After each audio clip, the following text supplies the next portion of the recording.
Assalamualaikum warahmatullahi wabarakatuh. Nama saya Rafa Faik Khairi, kelas 1E Sosiologi. Saya akan membahas tentang ilmu politik. NIM saya 12580300172.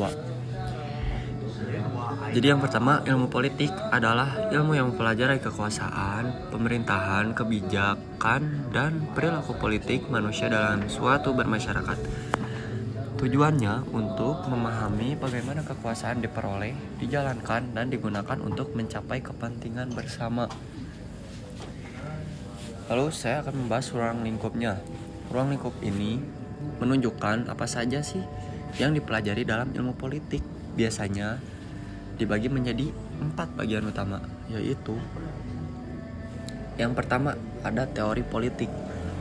Teori politik itu membahas konsep dasar seperti kekuasaan, legitimasi, kedaulatan, keadilan, dan ideologi politik seperti liberalisme, sosialisme, demokrasi, dan lain-lain. Termasuk pemikiran para tokoh politik klasik dan modern seperti John Locke salah satunya. Lalu yang kedua, lembaga-lembaga politik itu mempelajari struktur dan fungsi lembaga negara seperti eksekutif, yaitu di pemerintahan, legislatif, parlemen, dan yudikatif, pengadilan, lalu partai politik, sistem pemilu, dan birokrasi. Lalu yang ketiga, ada perilaku politik.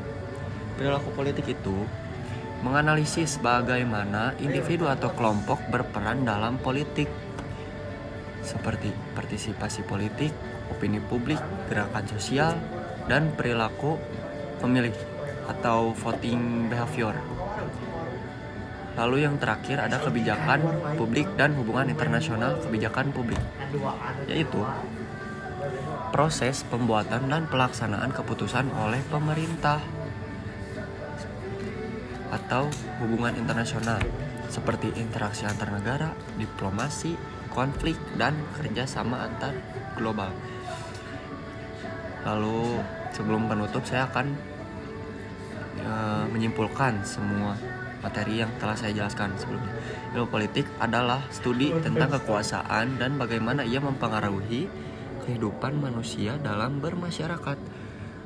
Lalu kesimpulan ruang lingkupnya mencakup teori, lembaga, perilaku, serta kebijakan politik dari level lokal hingga ke global. Sekian dari saya. Terima kasih. Wassalamualaikum warahmatullahi wabarakatuh. Salam sejahtera.